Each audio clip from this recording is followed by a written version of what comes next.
Get on your job, nigga. Motivation. Haters better get on your job. Tell them. Haters get on your job, nigga. It's motivation. Suck a nigga, get on your job if you. First, we're going to take the first step. You have to know, what is your credit score? Do you even care what your credit score is? If you don't care what your credit score is, then you're on the wrong video. We need to go ahead and just delete my channel and get up out of here. All right, everybody, thanks for tuning in. We're here to go ahead and take steps on what it takes to repair your credit.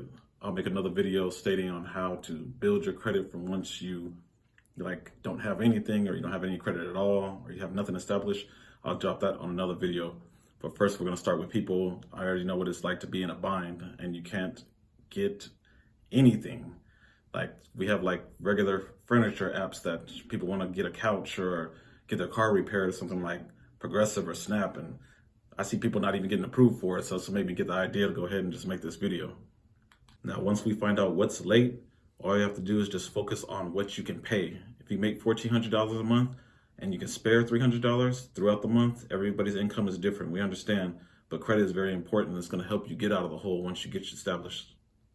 First, let's learn that credit score. There's 3 free ways to go ahead and find out what it is. Sign it up, and it'll be annual credit report.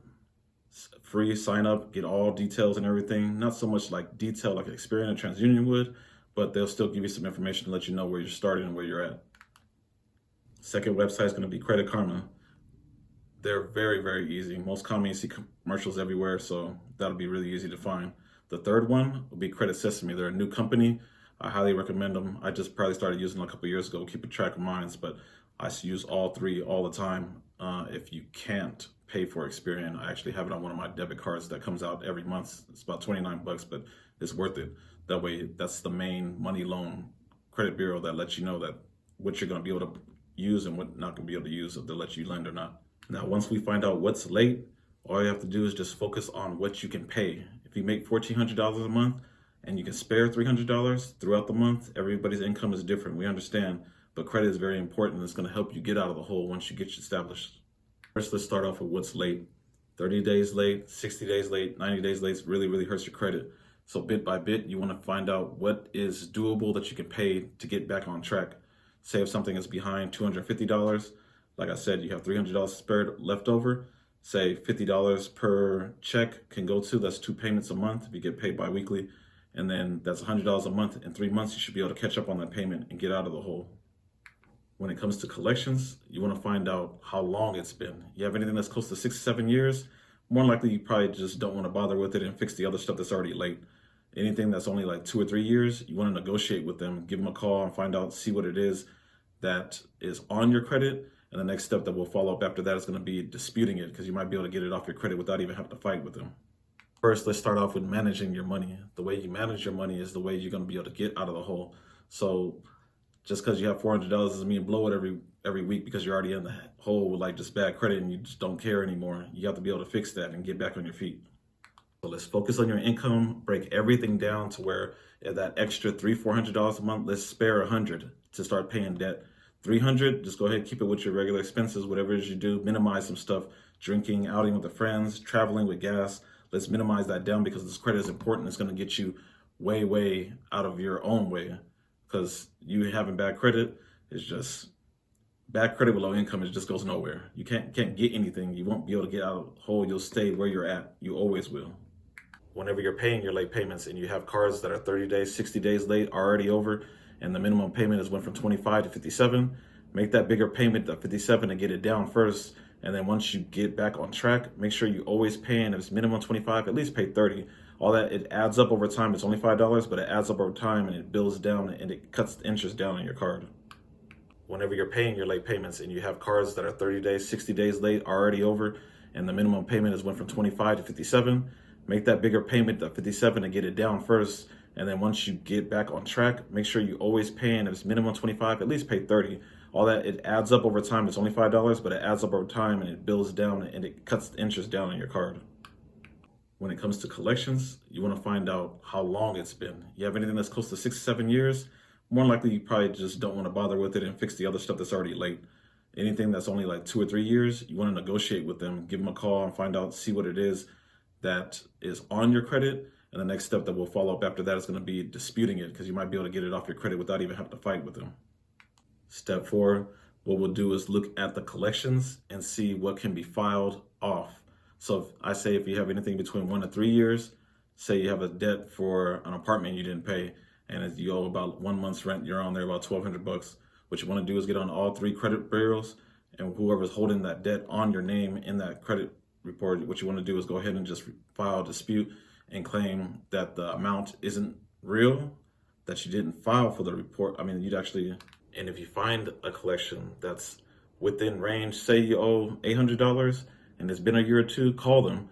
Call the 1-800 number and get them on the phone and to ask them if it was 800 and say, hey, I didn't know this collection was on here, lost track of time, payments fell through, whatever it was, hard times, but you have $200. Will they take it?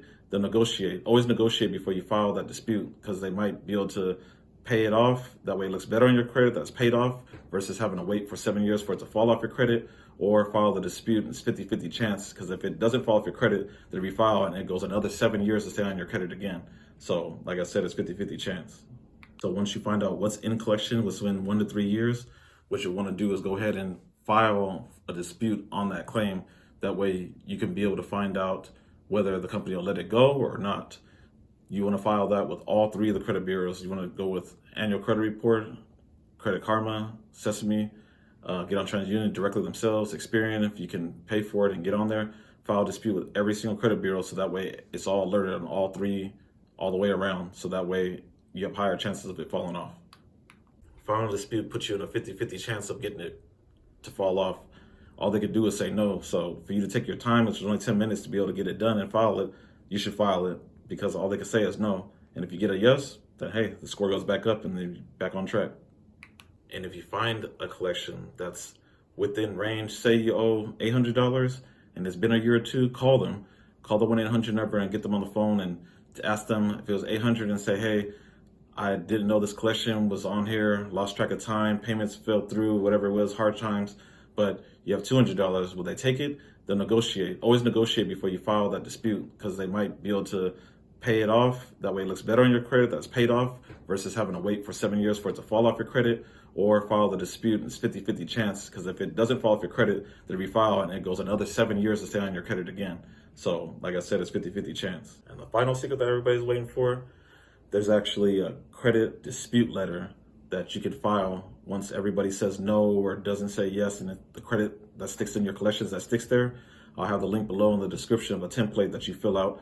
What you want to do is make a template of your heading, address, current address that's on your credit report right now, and name, and the credit bureau, say TransUnion, Experian, with their address and everything filed. The company, say you owe the gas company $800 and you disputed it and never fell off. You want that account number and you want the gas company and the filing date when they filed for you on collections. What you want to do is you'll ask them to give you the contract that was signed, that you opened that account with a photo ID showing that it was you that opened the account. If they can't prove that, you'll have to actually add additional information to the letter that you're writing, and then let them know that you want the whole collection removed from your account. By law, they have to remove it. They can't show proof of the contract and the ID. You can Google it and look it up by law. It's credit dispute letter. A lot of these companies don't know that other people know about this, and we're just giving you free information right now, because a lot of people always pay other companies to fix their credit and do all this stuff. These are the steps that they take, so there's no point in paying anybody. All you have to do is just rewind the video, take step by step, and do everything like accordingly, and you'll get it all the way down to where you need to be and fix this credit. In the description, I'll give you step by step on how you're supposed to write the letter, what you can say. You can copy it word for word. It's kind of easier that way. But the more detail you put on there and how you knew that you want them to prove that that was you that filed that account, and open it with your signature, dead on, photocopy, current photo, ID, whatever state you're in, and make sure that that's showed to you and mailed to you within the next 15 days. Usually within 25 days, that claim should be able to fall off your credit if they cannot prove it. Take these steps correctly, you'll be able to cut the debt, going from a $5,000 debt, then having 4 of these items fall off and all that amount falls off with it, and only ending up with a $1,500 debt, which is doable and payable even with low income, or you're just budgeting $100 here and there. So I'm telling you, for each paycheck, it pays off, and all that stuff adds up. And good credit means more money for yourself. Get on your job, nigga. Motivation. Haters better get on your job. Tell them. Haters get on your job, nigga. Motivation. Suck a nigga.